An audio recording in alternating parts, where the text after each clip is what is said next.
I think we might see a few more people come in because we have over 50 participants registered. So I think a few more will come in and join us. Just to introduce briefly this series of meetings for those who joined for the first time. This is organized by the Initiatives of Change Business and Economy program, which I am coordinating from Paris, France. I am Antoine Jolme, a consultant in business ethics and management for middle-sized companies.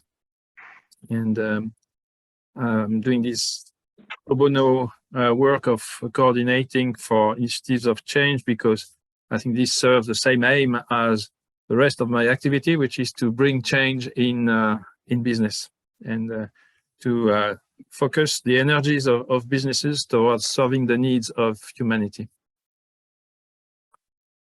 And that's very much what we're going to hear today from Gita. Gita Goven will have the floor for the next half hour because he has a lot of presentation to make about a very fascinating project, as you have seen in the invitation. Gita is an architect.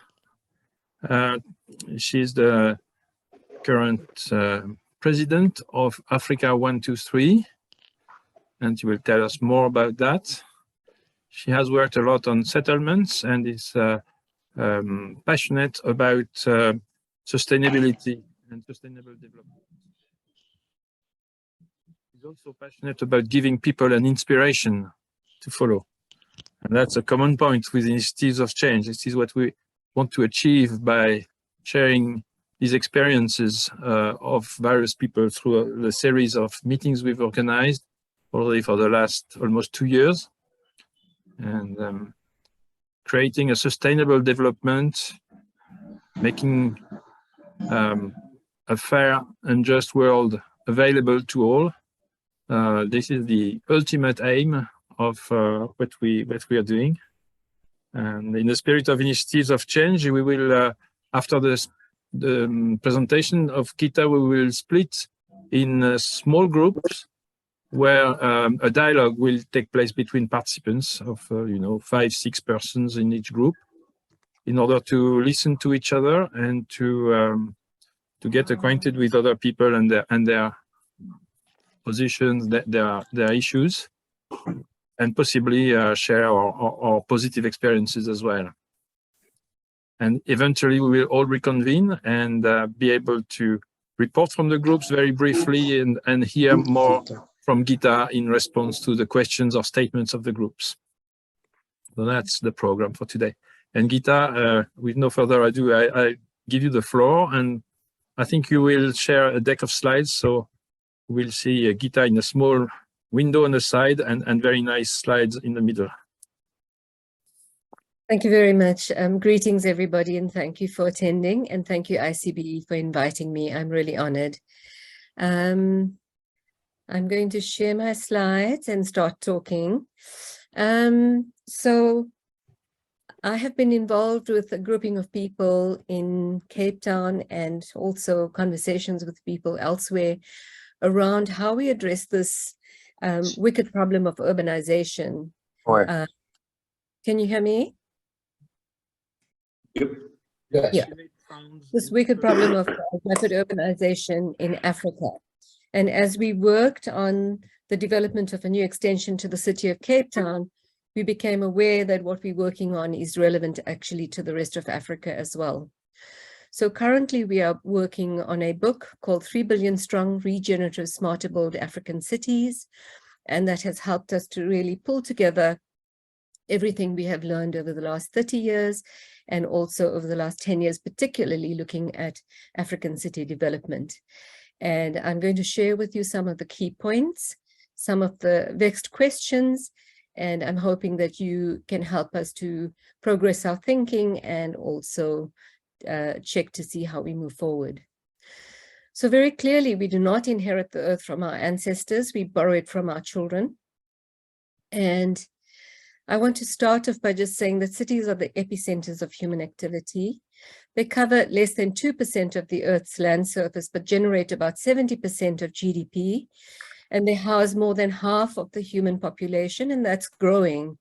The importance of cities is not only going to increase in coming decades as another 2.5 billion people move to urban centers, and a lot of them are going to be in Africa. Cities account for more than 60% of global energy use, 70% of greenhouse gas emissions, and 70% of global waste, and leave a swathe of ecosystem disturbance in their wake. Currently, we are already depleting the Earth's finite resources, but there's a huge need in Africa. So how do we address Africa's urbanization needs? I want to just define regeneration as we're thinking about it. It refers to ecosystems that replenish themselves after what's being eaten, disturbed, or harvested. This includes what is harvested for making cities. Regeneration's biggest force is photosynthesis, which transforms sun energy and nutrients into plant biomass. And resilience to minor disturbances is one characteristic feature of healthy ecosystems. In fact, I always believed that nature would always heal itself, but I now know differently. City development, however, has a major impact, which can be mitigated through regenerative systems design and operating processes that we engage in our everyday lives. Traditional approaches to conservation has largely been to keep human beings away from conservation aspects that we're concerned about. The question now is, how do we realign human activity with the evolution of new city ecosystems where we know there's going to be huge disruption? And we can address this at multiple levels. The first level is a design question, the question of how activities like agriculture, land development for urbanization, transportation, etc., can be designed to harmonize with and support local natural systems. And how can the activity of regenerating the ecosystem itself be designed so that it can help to transform and build capacity in local people so that they partner nature and natural systems? Clearly, we have disturbed most of Earth's surface wherever we have had the access and reach. The question that was posed to me by Antoine and Munir was, will tomorrow's Africa be a 2 billion strong problem continent riddled by poverty and insecurity, or will it be a continent of solutions? By 2063, we in fact will be a 3 billion strong, hopefully very strong continent. Africa 123 is a private sector-led initiative to develop new city regenerative, smarter cities to address the need for rapidly urbanizing Africa, delivering at scale. Regenerative economic development sits at the heart of this, because thinking about this coherently and in a coordinated fashion unleashes enormous opportunity to address both the needs for housing, employment, education, healthcare, but it actually unlocks phenomenal economic development opportunities. This is a brief diagram that just shows the growth and the decline of urban populations to 2050. So the blue areas are from 2010 to 2050. You see that, in fact, the urban population is likely to double in Africa, whereas other populations you see may decline. It's this growth which can become the economic generator or the real problem child of the globe. Global ecological footprinting is quite an important or interesting way to think about this. The majority of the countries in the world are running ecological deficits. It means that we are using more than our 1.5 hectares per person worth of fair share of earth that's required to generate all the resources we consume. We are on average consuming 2.7 global hectares. But when Africa, with its demand, comes on stream, the question is going to be, where are we going to find those resources and materials? Already, there's quite a lot of resource-related migrations and also floods, famines, etc., caused by climate change. So 60% of the built environment is still required to meet the needs of the world's population by 2050. We've got to think very smartly about how we address this. For example, China used more cement in the 2011 to 2013 period, 2 years, than the cement used in the whole of the USA during the 20th century. There's a report called The Weight of the Cities that talks about some of this, and it's helpful because it helps us think about how do we we do need to think about cities in a very coherent way, especially in Africa, where the need is so great. And how do we think about it? So we've come up after much work and deliberation and engagement with 5 or 6 African cities about this, that we need to think about African cities differently. We need to think about them as African cities so that they can accelerate wealth generation and drive economic impact. We need many of these cities, and most current cities are really groaning under the weight of the demand on them and are highly inefficient. And urban cities can be economic generators, not just for Africa, but for the rest of the world. So this is then briefly the overview of my presentation. I have many slides and you're welcome to go back and look at them. I'm going to treat them as eye candy to prompt me to say what I need to share with you. We have started putting together a continental framework for African cities. We've got to think about this from a big picture point of view, but the results have to be delivered in detail on the ground. So we address business and structures to put this in place. That is Region Africa. There's a 3-part component to who Africa 1 to 3 is. Community Grow addresses the technical content needed to define distinctive, contextually based African cities of the future, made and defined by the people of those cities and those nations. Africa 1 to 3 Innovation CoLab is a think-do tank that transitions business and economy for regenerative urban development. Clearly, thinking and operating as we did in the past is just going to create more of the problems that we have already. And how do we both use the value of existing businesses and structures and economies, but rapidly transition them to do the right thing?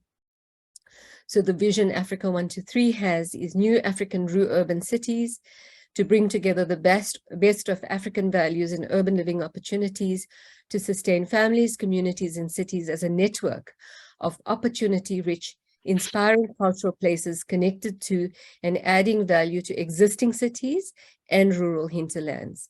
In these cities, all people act as custodians of land and our planet. And we belong to the land, not the land belong to us in the way in which we treat it. Impact areas that we've identified include regenerative business and entrepreneurial-led wealth creation, shared prosperity, regenerative environment, and human and ecological transformative and regenerative capacities in people through city making at scale.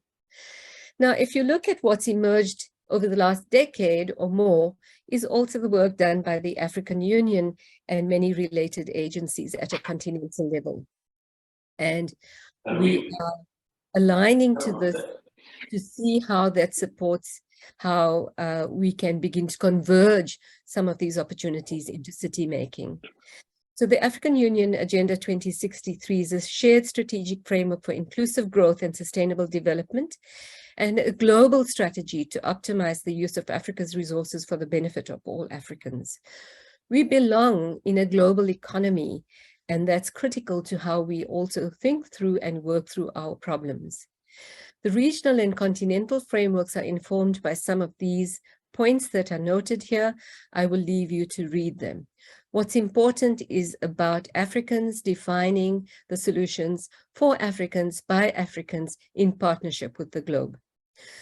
So the aspirations in a nutshell are for inclusive growth and sustainable development, continental and Pan-African, and some strategic impact areas I've already referred to.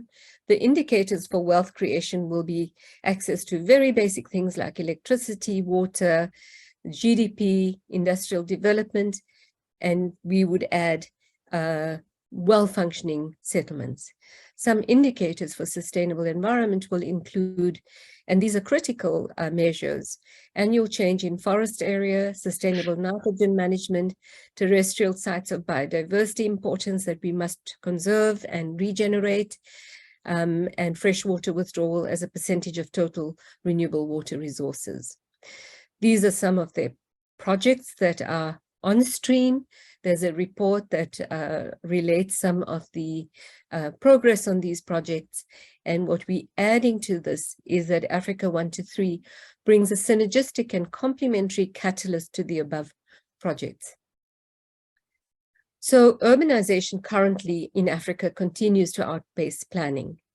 With a population that is highly diverse from 54 countries, Africa has the biggest population, the second biggest population in the world, growing by at least 2.6% per annum, and is estimated to reach 2.5 billion by 2050 and 3.1 billion by 2063. Its economic performance potential is huge, attributable to its rich natural resources and its ocean-related opportunities. And considering our huge pace of urbanization, our land mass, and our diverse geography, it's important that we think about this very carefully in terms of coordinated and strategic continental, regional, and local frameworks. This is a very important diagram that Africa 1 to 3 has put together. And what we looked at is the growth of the urban population. We looked at the total growth of the African population, the pace of urbanization, and the housing deficit. At 22, there's a deficit of 58 million continentally. By 2063, there will be a deficit of 123 million households that will be required. How then are we going to address this? We have 60% of the world's uncultivated arable land or less optimized arable land. 40% of the global population is going to be in Africa and under 30 years of age. 70% of the sub-Saharan African population is currently under the age of 30. We have great regenerative resources potential. We have the largest pace of urbanization, and we have a large, skilled, wealthy diaspora that can bring back the connections, networks, and skills from all parts of the world. We have massive regional and continental trade opportunities. However, we have the convergence of multiple factors that we need to take into account. Those being climate change-induced impacts, fires, floods, droughts, insect invasions, food insecurity, malnutrition. We have an aging and overburdened infrastructure in most cities. COVID has played havoc and showed up all of our weaknesses, urban and rural. The Russia-Ukraine war is causing us to have to rethink our food systems, energy systems, etc. We have many economic migrants going into the north, which is really just not helping the situation at any level. These are refugees. We're not empowering people to be able to live more powerfully. And the climate impact displacement of communities is set to continue. We are in a perfect storm, and this is our call to strategic and coordinated action at scale, building on resources as Africans and accessing the best resources of people, technologies, and finance available at a global scale. It's time for the private sector, the public sector, North and South to work together smartly. And I think Africa offers an opportunity. In fact, it's a key to unlocking so much of what we have to address in terms of the planetary boundaries that are causing us sleepless nights.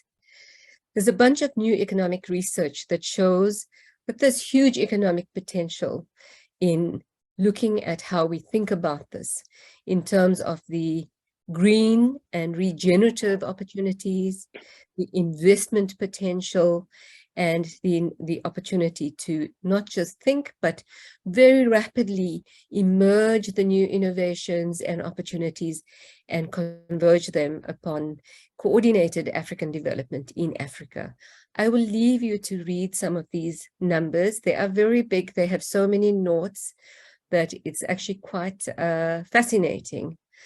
The impacts of Africa, if we don't take action real fast and far and in a coordinated way, is that we'll have an accelerating increase in the kind of impacts of climate, particularly that Africa is prone to. Our greenhouse gas emissions will also be unleashed quite fast, because not only is Africa needing the development, but there is a land grab going on as we speak that is not very sustainable. The GDP exposure and losses are likely to be huge for what is already functioning in Africa.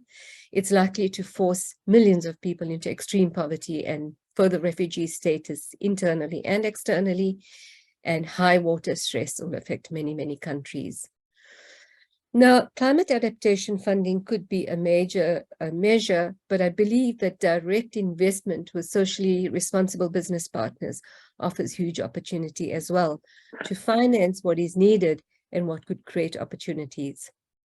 So from challenges to opportunity, we can build on our abundant solar, wind, and geothermal resources, on the kinds of new grid-based and decentralized renewable infrastructure, on our food and land systems where cities feed themselves but also feed the world, new business opportunities and value chains that emerge, and particularly investing in our youth dividend.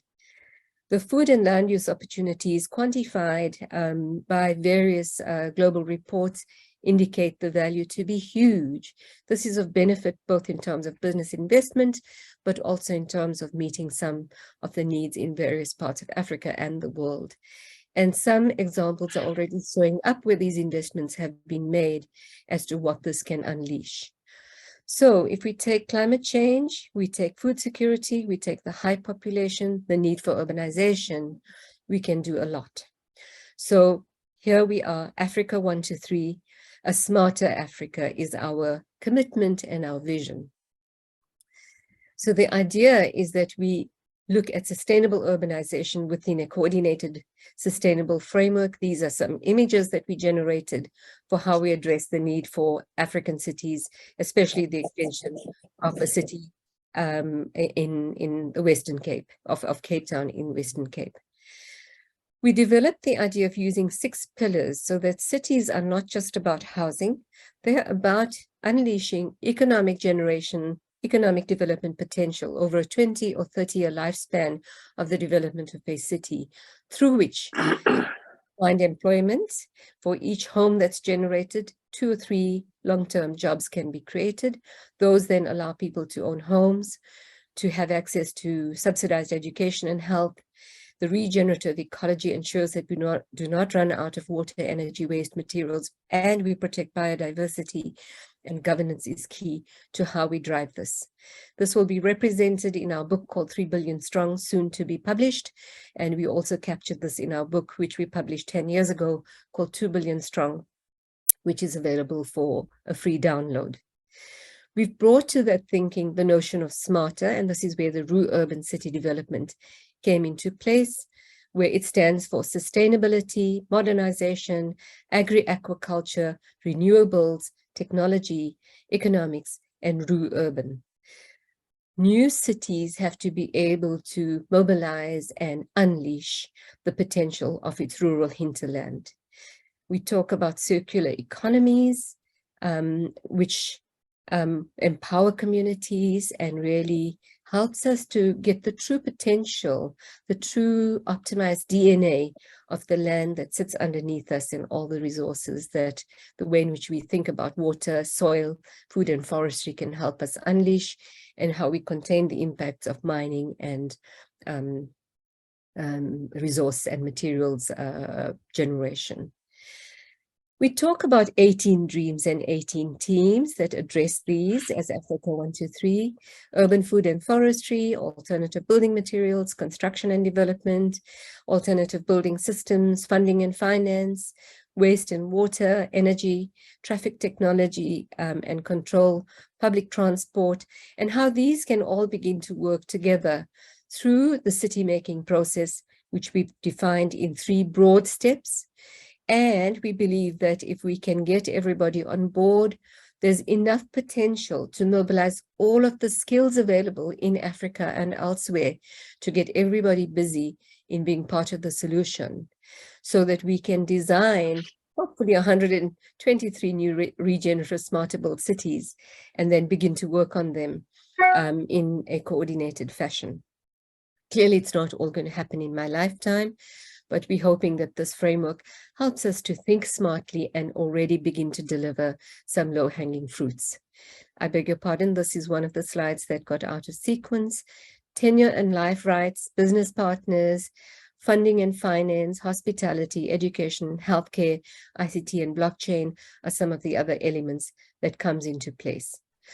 So we've defined primarily 4 hierarchies of city typologies, and there can be catalytic economic drivers and precipitators, and it doesn't matter where they're located to some degree, and if provided they have good connectivity and water, a lot can be done.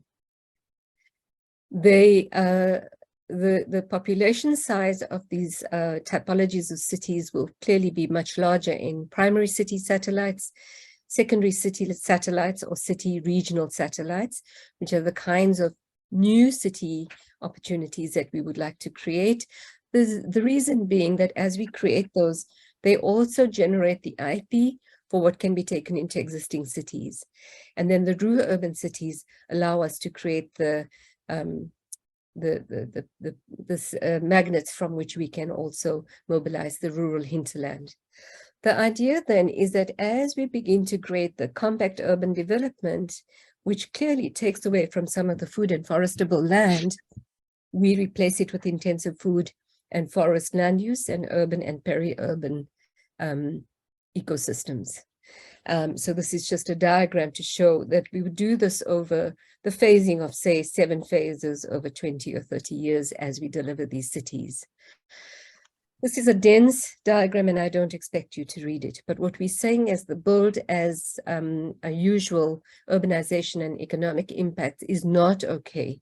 We cannot go and create big holes in the ground and leave them to destabilize the environment. So construction, our operations, our trade needs to be rethought. Clearly, we still need those.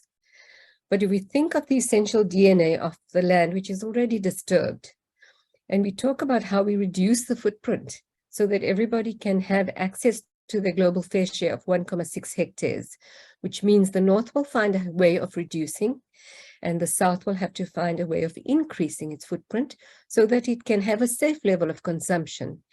How do we work with land, soil, water, atmosphere, and the food and forestry systems so that nature acts as infrastructure, human nature and infrastructure work together, and then we become one.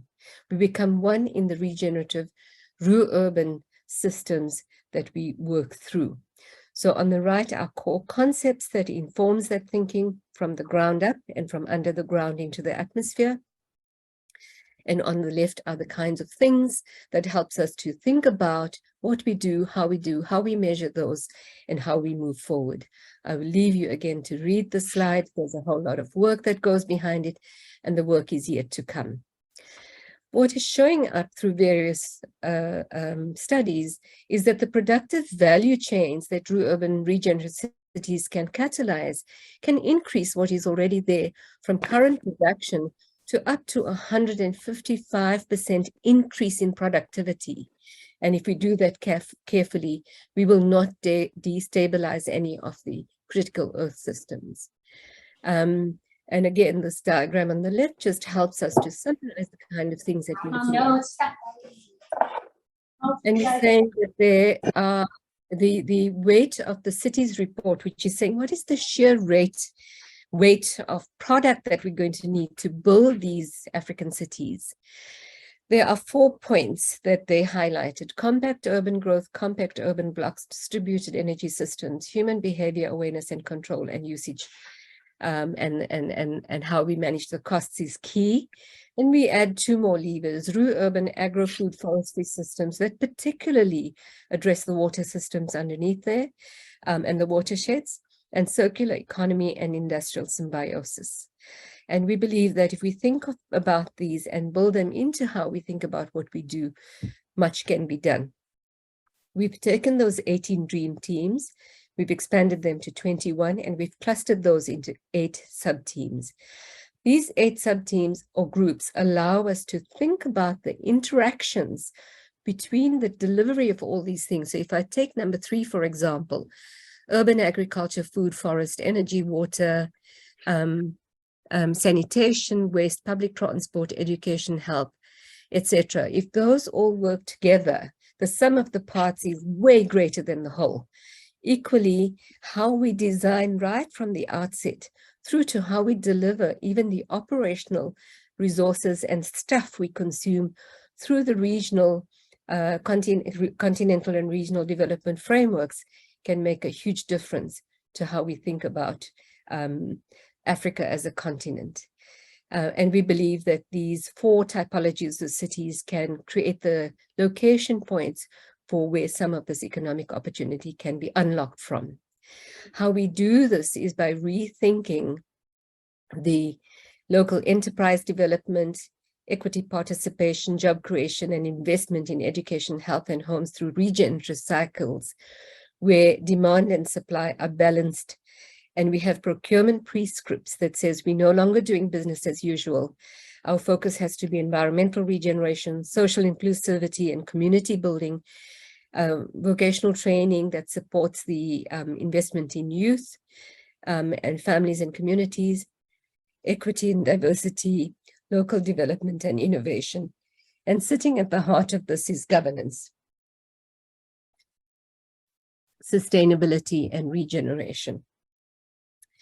And what we're talking about is offering order books for business pipelines of 20 to 30 years for project cycles where businesses will have to be agile and willing to go through transitions.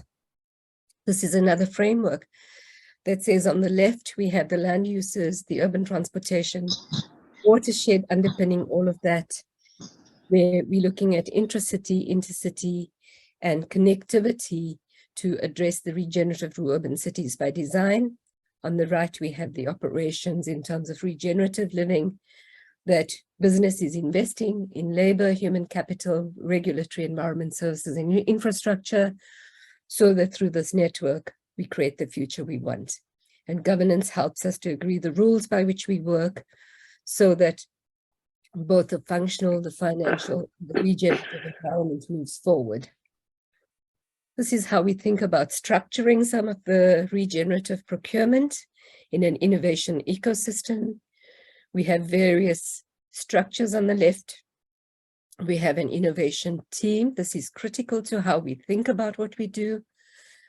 And then we have the Africa 123 team that procures, that designs and procures some of the stuff. And we're not saying we're going to do all this. We initiate a lot of this. And then there's measurement, monitoring, evaluation, and course correction. This is another way of thinking about it.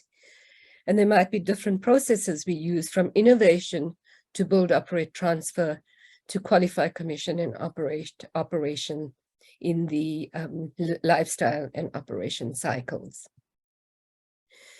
And what we're saying is that if we think about the impetus behind business and the governance of the business, whether it's clientelist, corporatist, managerial, pluralistic, popular, democratic, or entrepreneurial, Africa 123 is inviting you to think about a regenerative way of operating, where our governing relations are independent-led, city delivery focused, so that they can operate with but independently of government short-term cycles, of governments that rule.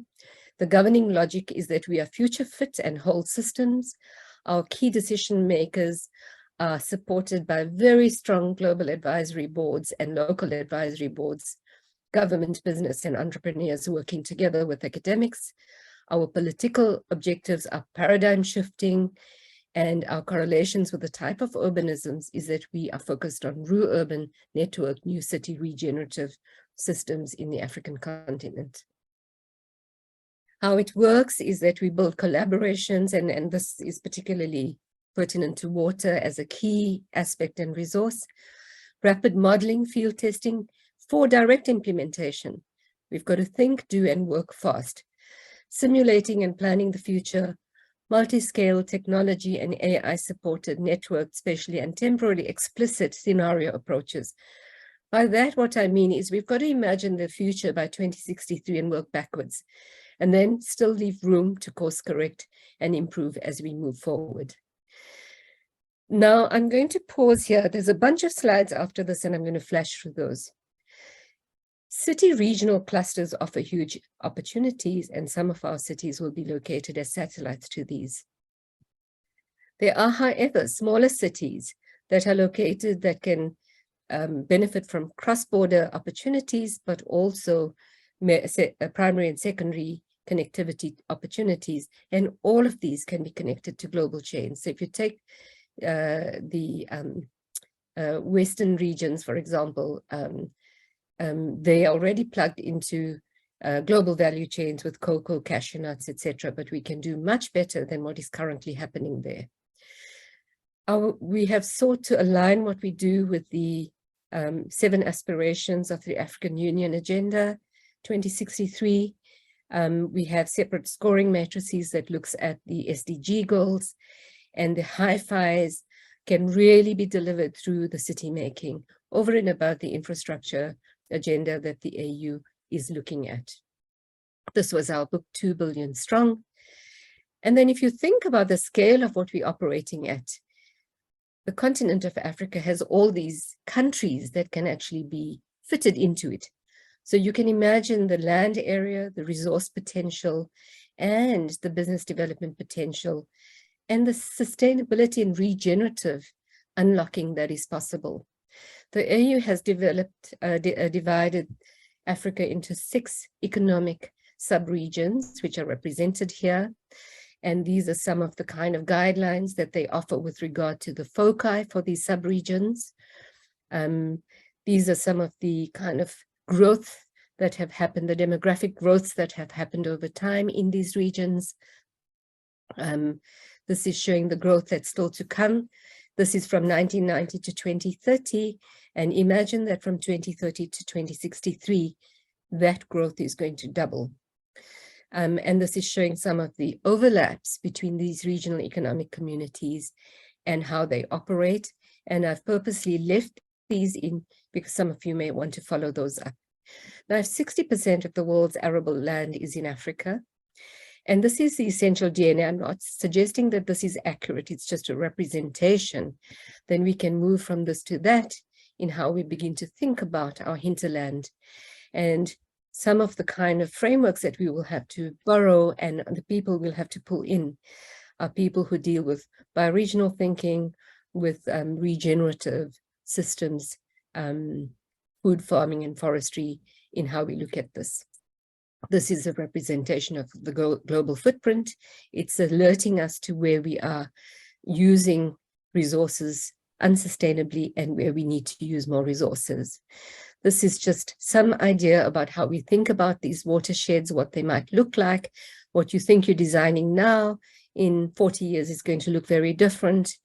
And what it's showing is that we have to use less land for building, and we have to regenerate our urban food and forest systems also into the future.